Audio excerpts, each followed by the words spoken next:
நாம எல்லாருமே ஏதோ ஒரு பெரிய ரேஸ்ல ஓடிட்டு இருக்கிற மாதிரி ஒரு ஃபீலிங் இருக்கு இல்லையா?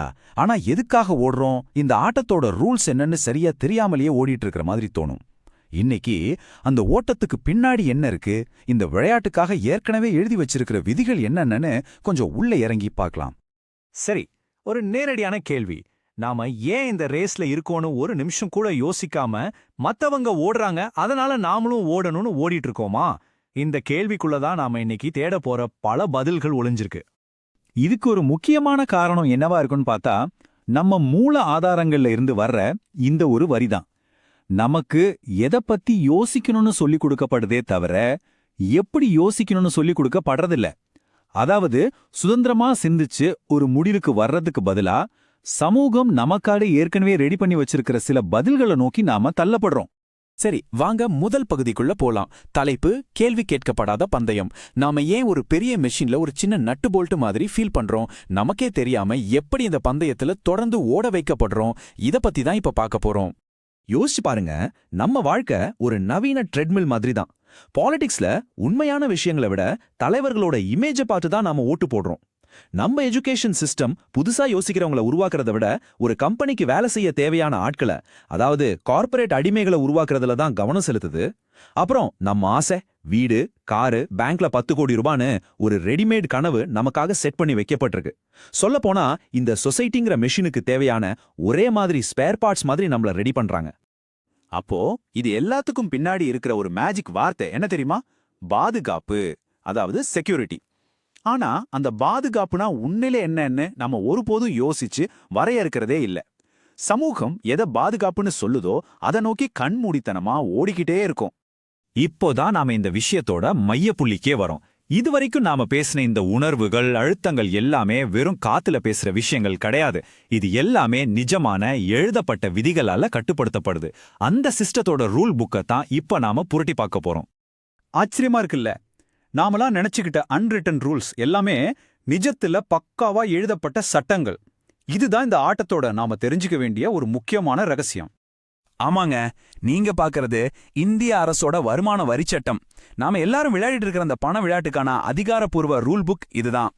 சரி, இந்த ஆட்டத்துல இருக்கிற ஒவ்வொரு பிளேயருக்குமான ரூல்ஸ் என்னன்னு பார்க்கலாமா? நம்ம மனசுல இருக்கிற இந்த தத்துவார்த்தமான கவலைகளுக்கும் இந்த இன்கம் டாக்ஸ் சட்டத்தில் இருக்கிற சில குறிப்பிட்ட செக்ஷன்களுக்கும் என்ன நேரடி தொடர்பு இருக்குன்னு பார்க்க போறோம். இது நிச்சயம் உங்களுக்கு ஒரு புது பார்வையை கொடுக்கும்.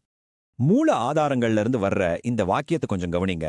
நிறைய சொத்து சேர்த்தா நமக்கு சுதந்திரம் கிடைக்கும்னு நாம நினைக்கிறோம். ஆனா ஒரு கட்டத்துல அந்த சொத்தே நம்மள கட்டி போடுற ஒரு சிறையா மாறிடுதுன்னு இது சொல்லுது. அது எப்படி சாத்தியம்? அந்த கேள்விக்கு சட்ட ரீதியான பதில் இதோ. இன்கம் டாக்ஸ் சட்டத்தோட செக்ஷன் 104 படி உங்ககிட்ட இருக்கிற பணம், தங்கம், ஏன் கிரிப்டோ கரன்சியா இருந்தா கூட அது எப்படி உங்களுக்கு கிடைச்சதுன்னு கணக்கு காட்ட முடியலன்னா அது உங்க வருமானமா கணக்குல எடுத்துக்கப்பட்டு அதுக்கு டாக்ஸ் போடுவாங்க. அப்படின்னா என்ன அர்த்தம்? உங்க சொத்து உங்களுக்கே சொந்தம்னு நீங்க திரும்ப திரும்ப ப்ரூவ் பண்ணிட்டே இருக்கணும். அதுதான் அந்த மேற்கோள் சொன்ன சிறை. சரி, நம்ம கஷ்டப்படாம திடீர்னு வர பணத்துக்கு என்ன ரூல்? உதாரணத்துக்கு லாட்டரியில ஜெயிக்கிற பணம், இல்ல ஆன்லைன் கேம்ஸ்ல வர வருமானம், இது எல்லாம் இந்த சிஸ்டம் எப்படி பாக்குது? இந்த நம்பரை பாருங்க, 30%. இது ஏதோ சின்ன நம்பர் கிடையாது. திடீர்னு வர்ற பணத்தை இந்த சிஸ்டம் எப்படி ஒரு கண்ணுல பாக்குதுங்கிறதுக்கான அடையாளம் இது. இது ஒரு ஃபிளாட் டாக்ஸ் ரேட். ஆனா எதுக்கெல்லான்னு அடுத்ததா பார்க்கலாம். இந்த டேபிள் பார்த்தா உங்களுக்கு தெளிவா புரியும். லாட்டரி, சூதாட்டம், ஆன்லைன் கேமிங் வின்னிங்ஸ்னு நீங்க எப்படி பணம் சம்பாதிச்சாலும் சரி, அதுக்காக நீங்க ₹1 கூட செலவு கணக்கு காட்ட முடியாது. வர மொத்த தொகைக்கும் நேரா 30% வரி. இதுல இருந்து என்ன தெரியுது? இந்த சிஸ்டத்துக்கு சுலபமான பணம் பிடிக்காது. அதுக்கான விலை அது கண்டிப்பா எடுத்துக்கும். நம்ம வாழ்க்கை ஒரு நாள் முடிஞ்சிடும், அது நமக்கு தெரியும். ஆனா நம்மளோட கடன், நம்ம நிதி பொறுப்புகள், அது நம்மளோட முடிஞ்சிடுறதில்ல. இது கேட்க கொஞ்சம் அதிர்ச்சியா இருந்தாலும் இந்த ஆட்டத்தோட மிக முக்கியமான விதிகள்ல இதுவும் ஒண்ணு. இன்கம் டாக்ஸ் சட்டத்தோட செக்ஷன் 302 இதை இன்னும் தெளிவா சொல்லுது. ஒருத்தர் இறந்துட்டா அவரோட வரிக்கடன்களும் மத்த நிதி பொறுப்புகளும் அப்படியே தான் இருக்கும். அத அவரோட சட்டப்பூர்வ வாரிசு தான் கட்டியாகணும். ஆனா இறந்தவரோட சொத்து மதிப்புக்குள்ள தான் கட்டணும். அதாவது இந்த பணப்பந்தயம் ஒரு தலைமுறையோட முடியறதில்ல, அது ஒரு சங்கிலி மாதிரி அடுத்த தலைமுறைக்கும் கடத்தப்படுது. சரி, இத்தனை ரூல்ஸையும் பார்த்ததும் கொஞ்சம் மலைப்பா இருக்கலாம் இல்லையா? ஆனா இதுல இருந்து வெளியே வர்றதுக்கு ஒரு வழி இருக்கு. அதுதான் நம்மளோட கடைசி பகுதி, ஏன் என்ற கேள்வியின் சுதந்திரம். நம்ம கிட்ட இருக்கிற விழிப்புணர்வும் கேள்வி கேட்கிற திறனும் இந்த ஆட்டத்துல நமக்கு எப்படி உதவுன்னு இப்ப பேசலாம். நாம ஒரு விஷயத்த ரொம்ப தெளிவா புரிஞ்சுக்கணும். இந்த விதிகளை எல்லாம் நாம தெரிஞ்சுக்கிறது வரி ஏய்ப்பு செய்யறதுக்கோ இல்ல சட்டத்தை மீறதுக்கோ இல்ல. அதுக்கு பதிலா நம்மள ஏக்குற இந்த சிஸ்டத்தை பத்தி ஒரு தெளிவான புரிதலோட ஒரு பிரஜையுள்ள ஆட்டக்காரரா இந்த விளையாட்டை விளையாடுறதுக்கு தான். நம்மளோட மூல ஆதாரம் சொல்ற இந்த கடைசி வாக்கியம்தான் நாம இன்னைக்கு எடுத்துட்டு போக வேண்டிய முக்கியமான மெசேஜ். எப்போ நாம எல்லாத்தையும் அப்படியே ஏத்துக்காம ஏன்னு ஒரு கேள்வியை எழுப்ப ஆரம்பிக்கிறோமோ அப்போதான் உண்மையான மாற்றம் நமக்குள்ளேயும் நம்ம சுத்தியும் நடக்கும். இறுதியா உங்ககிட்ட ஒரு கேள்வி. இந்த சிஸ்டத்துக்கு, இந்த விளையாட்டுக்குன்னு சில விதிகள் இருக்கு, ஓகே? ஆனா இந்த ஆட்டத்துல உங்களுடைய தனிப்பட்ட விதிகள் என்ன?